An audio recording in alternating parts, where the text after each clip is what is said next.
আসসালামু আলাইকুম everyone, welcome back to cook with Nilufa. তৈরি করে দেখাবো গরুর মাংসের শামি কাবাব বা টিকিয়া কাবাব রেসিপি। এই কাবাবের রেসিপিটি আমি কোনো প্রকার স্পেশাল মশলা ছাড়াই তৈরি করে দেখিয়েছি। আশা করব একবার হলেও এইভাবে ঘরোয়া মশলা কাবাবটি তৈরি করে সবাইকে খাওয়াবেন, সবাই আপনার প্রশংসাই করবে। তো কথা না বাড়িয়ে আমি মেন রেসিপিতে চলে যাচ্ছি। আজকে আমি এই যে এক বাটি ডাল এবং এক বাটি মাংস দিয়ে এই কাবাবটি তৈরি করে দেখাবো। এই এক বাটি ডাল এবং এক বাটি মাংস থেকে আমার প্রায় 15টি কাবাব তৈরি হয়েছে। কাবাবের জন্য আমি ডাল আর মাংসটা সিদ্ধ করে নিব। এখানে আমি প্রেসার কুকারে সিদ্ধ করে নিচ্ছি। আপনারা চাইলে যে কোনো প্যানে বা কড়াইয়ে সিদ্ধ করে নিতে পারেন।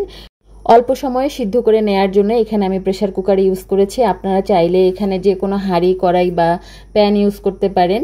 তো এবার আমি এখানে কিছু মশলা দিয়ে দিচ্ছি। তার মধ্যে দিয়েছি আমি 1 চামচ লবণ আর 1 চামচ আদা রসুনের পেস্ট। এবার কিছু গোটা মশলা দিয়ে দিচ্ছি। এখানে আছে 4-5টা লং, গোলমরিচ, 2টা সাদা এলাচ, 1টা কালো এলাচ, হাফ চামচ জিরা, 2টা ডালচিনি, 1টা আছে পেঁয়াজ আর 1টা তেজপাতা। এগুলো আমি সিদ্ধর মধ্যে দিয়ে দিচ্ছি। এরপরে দিয়ে দিচ্ছি ধুয়ে রাখা মাংসটা। মাংস দেওয়ার পরে এখানে আমি দিয়ে দিচ্ছি হাফ চামচ হলুদের গুঁড়া, হাফ চামচ মরিচের গুঁড়া। আপনারা চাইলে ঝালটা আরও বাড়িয়ে দিতে পারেন, তবে আমার কাছে হাফ চামচ মরিচের গুঁড়াটাই এখানে পারফেক্ট মনে হয়েছে। এরপর এখানে দিয়ে দিয়েছি 1 টেবিল চামচ সয়াবিন তেল। তেলটা কিন্তু এই পরিমাণেই দিতে হবে, বেশি দেয়া যাবে না। এরপর আমি এখানে দিয়ে দিচ্ছি 2 বাটি পানি। এই 2 বাটি পানিতেই কিন্তু মাংস এবং ডালটা খুব ভালোভাবে সিদ্ধ হয়ে যাবে, এর থেকে বেশি পানি দেয়া যাবে না। এবার সমস্ত উপকরণ আমি নেড়ে চেড়ে প্রেসার কুকারে ভালো করে সিদ্ধ করে নিচ্ছি। দেখতেই পাচ্ছেন আমি সিদ্ধ করে নেওয়ার পরও কিছুটা পানি রয়ে গেছে। এবার এই পানিটাও কিন্তু চুলায় বসিয়ে দিয়ে আমাদের শুকিয়ে নিতে হবে। এই যে দেখতে পাচ্ছেন এরকম আমাদের একদম শুকিয়ে নিতে হবে। শুকিয়ে নেওয়ার পর এটা একদম ঠান্ডা হয়ে গেলে গোটা গরম মশলাগুলো যে আমি সিদ্ধর সময় দিয়েছিলাম সেটা আমি কিন্তু তুলে নিয়েছি। এবার কিন্তু এটা আমাদের বেটে নিতে হবে। এটা চাইলে আপনারা ব্লেন্ডারে ব্লেন্ড করে নিতে পারেন। আমি শিলপাটা এভাবে বেটে নিয়েছি। শিলপাটাও বাটতে যে খুব বেশি সময় বা কষ্ট হয় তা নয়, খুব অল্প সময় এটা বেটে নেওয়া যায়। তবে আপনারা চাইলে এটা ব্লেন্ডারে ব্লেন্ড করে নিতে পারেন। এবার এখানে কিছু মশলা অ্যাড করে দিব। শুরুতে আমি এখানে দিয়েছি 1 চামচ চিলি ফ্লেক্স, এরপরে দিয়ে দিচ্ছি হাফ চামচ জিরা গুঁড়া, হাফ চামচ ধনিয়া গুঁড়া, হাফ চামচ দিয়ে দিচ্ছি আমি গরম মশলার গুঁড়া। এরপর এখানে দিয়ে দিচ্ছি 1 টেবিল চামচ পেঁয়াজ কুচি। এই পেঁয়াজটা কিন্তু একদম মিহি কুচি করে নিয়েছি। তারপর 3 থেকে 4টা কাঁচামরিচের কুচি দিয়েছি। এরপর এখানে দিয়ে দিচ্ছি 2 টেবিল চামচ ফ্রেশ ধনিয়া পাতা। তারপর দিয়ে দিচ্ছি 2 টেবিল চামচ পেঁয়াজ বেরেস্তা। পেঁয়াজ বেরেস্তাটা কিন্তু অবশ্যই দেওয়ার চেষ্টা করবেন। পেঁয়াজ বেরেস্তার জন্য কিন্তু কাবাবের টেস্টটা অনেক বেশি ভালো আসবে। যেহেতু আমরা এখানে কোনো স্পেশাল মশলা ব্যবহার করতেছি না, সেহেতু ব্যবহারকৃত প্রত্যেকটা উপকরণই কিন্তু আপনাদের দিতে হবে। এবার সবকিছু ভালোভাবে আমাদের মেখে নিতে হবে। সবকিছু ভালোভাবে মেখে নেওয়ার পরে এখানে আমি একটা রুম টেম্পারেচারে ডিম ফেটিয়ে এখানে দিয়ে দিচ্ছি। আর ডিম যদি ফ্রিজে থেকে থাকে তাহলে ব্যবহার করা 30 মিনিট পূর্বে বের করে রাখবেন। রুম টেম্পারেচারের ডিমটাই কিন্তু এখানে দিতে হবে। ডিমটা দেওয়ার পরে আবার আমরা এগুলো ভালোভাবে মেখে নিব। এবার বাইন্ডিংয়ের জন্য এখানে আমি হাফ কাপ টোস্টের গুঁড়া নিয়েছি। আপনারা চাইলে ব্রেড ক্রাম্বসও নিতে পারেন। এখানে আমার হাফ কাপ টোস্টের গুঁড়া লেগেছে, আপনাদের কম বা বেশি লাগতে পারে। তবে কাবাবের মিশ্রণটা কিন্তু আমাদের এরকম শক্ত করেই মেখে নিতে হবে।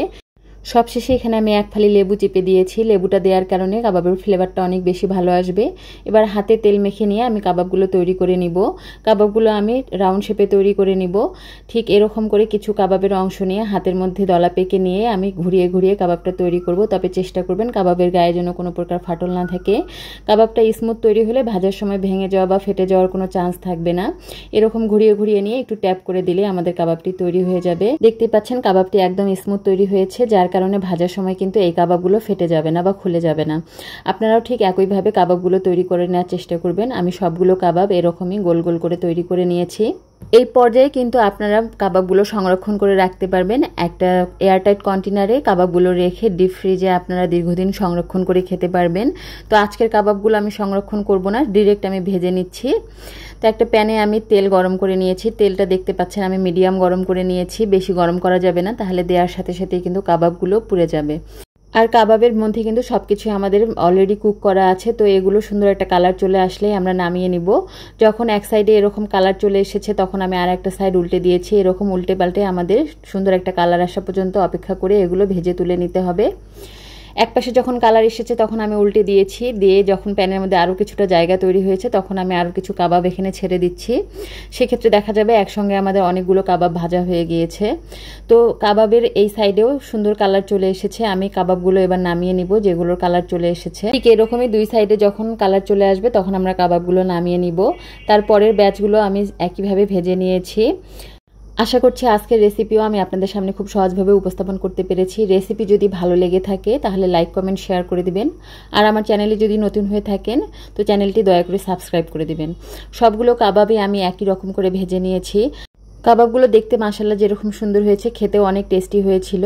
এই কাবাবটা আপনারা পোলাও, খিচুড়ি, বিরিয়ানির সাথে সার্ভ করতে পারবেন, খেতে অনেক বেশি ভালো লাগবে। তো ধন্যবাদ সবাইকে পুরো ভিডিওটি দেখার জন্য। সবাই অনেক বেশি ভালো থাকবেন, সুস্থ থাকবেন, সাবধানে থাকবেন। আল্লাহ হাফেজ।